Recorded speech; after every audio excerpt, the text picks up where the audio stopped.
Good evening and welcome back to Bald Feather Bets, everyone, for a late night Tuesday video with our college football week 11 recap. But this is honestly more of a college football post week 11 playoff discussion. And then what do we see was the impact. So the reason we're coming at you late night is honestly I wanted to see the college football rankings in terms of how they came out before I came out with any sort of reaction to the week. I wanted to see a couple of things. I wanted to see how far they dropped Virginia and Louisville. I wanted to see how far they dropped BYU. And I wanted to see what they did with the ACC, which was very interesting, actually. The rest of this stuff is kind of going to work itself out. Like, all these SEC teams who are kind of vying for contention, like they all play each other in games coming up. Like, for example, right now Texas is in, OU is the first team out. Texas plays at Georgia, OU plays at Alabama this weekend. Like, if OU beats Alabama and Texas loses to Georgia, well, all of a sudden OU vaults back up, as they should, given their strength of schedule. With the Big Ten, like, USC is going to get their opportunity. They're going to have a game at Oregon, right? With Oregon holding on against Iowa, they remain in the driver's seat in order to make the playoff. What you don't know is how the ACC is going to work out, because a lot of that's going to have an influence from the committee, and potentially with the Big 12 too, especially if someone outside of Texas Tech were to win. Let's start actually with the Big 12, because BYU dropped so little. They only dropped 5 spots. So BYU is now at 13th. So they're the second team currently out of the playoff. If BYU wins out, which we don't think they will, if they were to win out, they're going to go to the Big 12 championship game.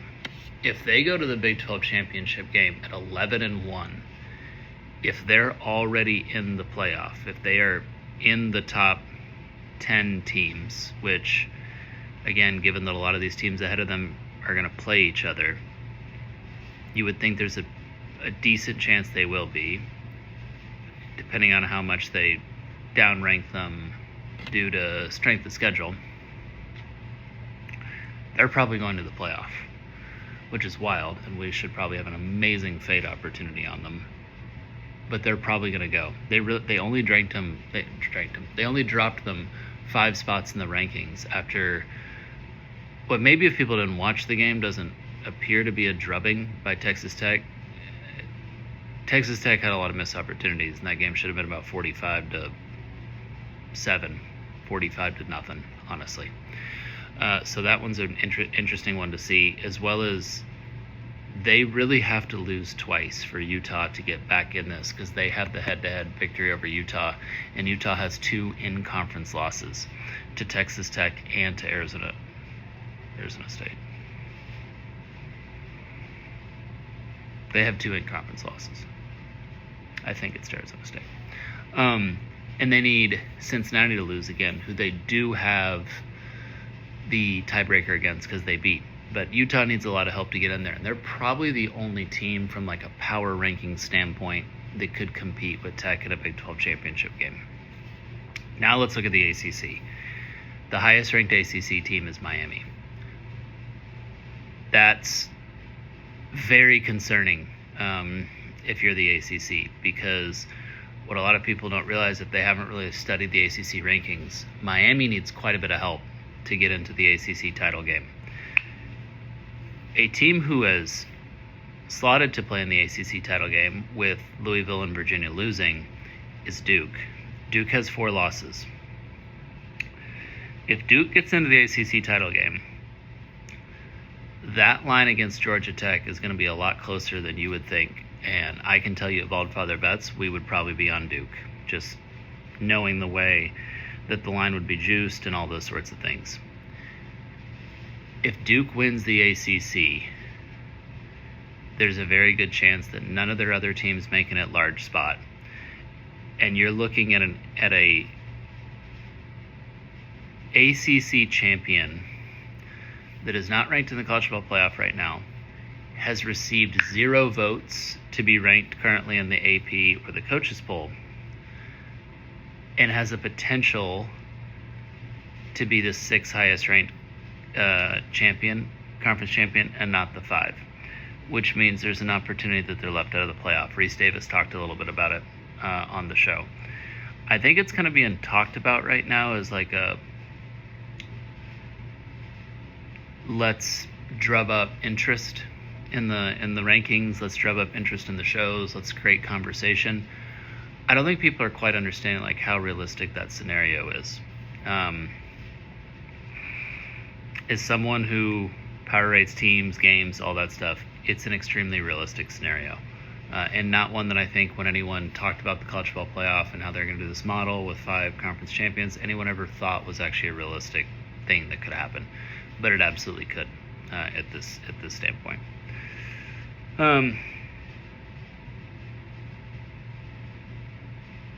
Couple of other interesting things of note, especially as we move forward with this. Oregon. I see a lot of people kind of knocking Oregon. I am someone who's down on Oregon. I don't think Oregon can win a national title. Nothing about this week, if you are high on Oregon, should make you feel any worse. If anything, you should feel better, and that they can go into Iowa, play an Iowa-style game, and come out with a win.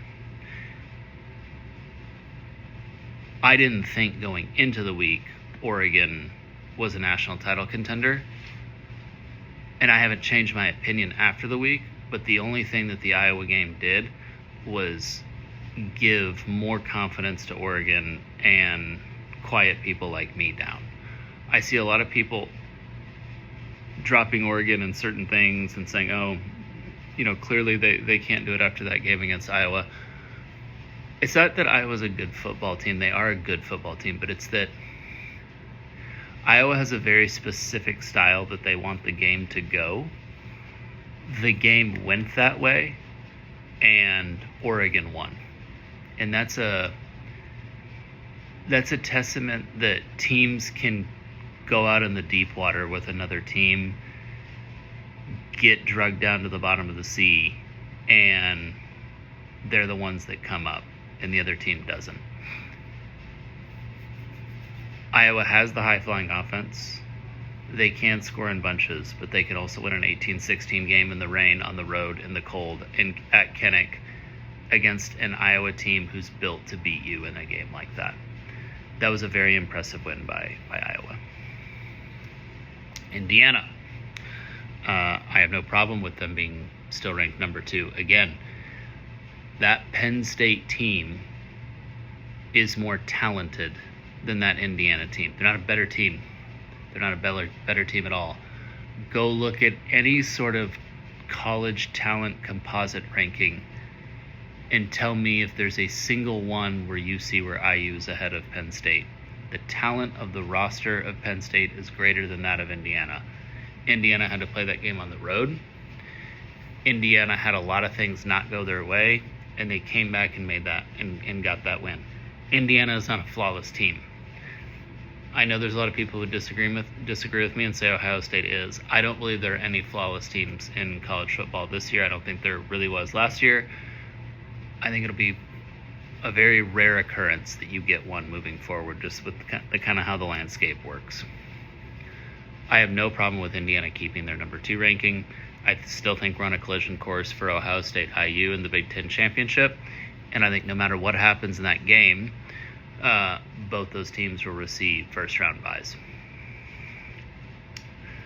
The SEC very well could and very well should get somewhere between 5 and 7 teams in the playoff. I know everybody hates that, but it's the truth. Especially when you look at the caliber of all those teams from about 5 to about 20. And you're really looking at in there who has a resume, who's played a schedule, who's done what, who deserves to be in. The SEC is going to get around 5 to 7 teams in, and the SEC should get around 5 to 7 teams in. I'm not really a conference homer. I've never really understood that. Like, I didn't understand why people in the 2010s were screaming SEC when really you were screaming Nick Saban. I don't understand why the Big Ten right now is screaming Big Ten when really you're screaming Ohio State. Unless that's your school, it doesn't really matter that they're doing well. It's you need to overcome the big bad wolf in your conference. I guess it matters if you want them to go out and win a national title to represent your conference. I can tell you they don't care about you, though. So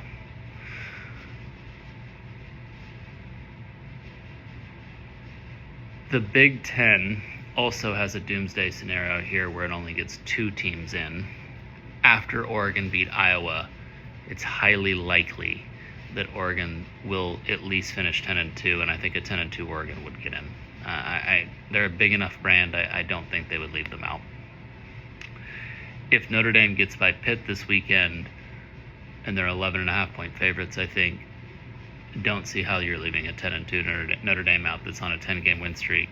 Whether you agree with it or not, it really doesn't matter. I just don't see how it would happen. Okay, want to get a couple of picks in here for you, and then we're going to get out of here.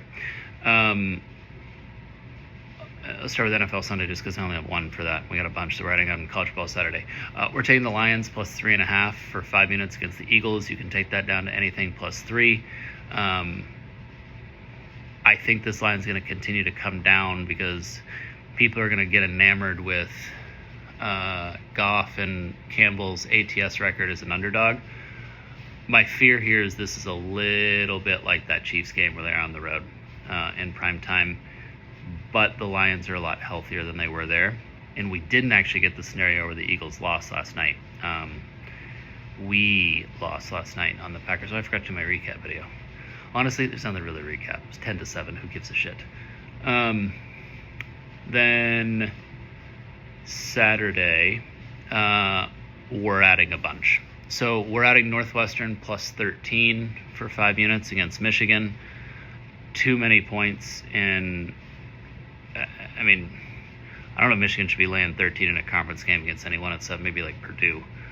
Honestly, they'll only beat Purdue by like 5 points. So it's not really on the road. It's neutral site, but it's just a weird one, man. It's a little too many points. I know Michigan's dominated Northwestern, but just something about it.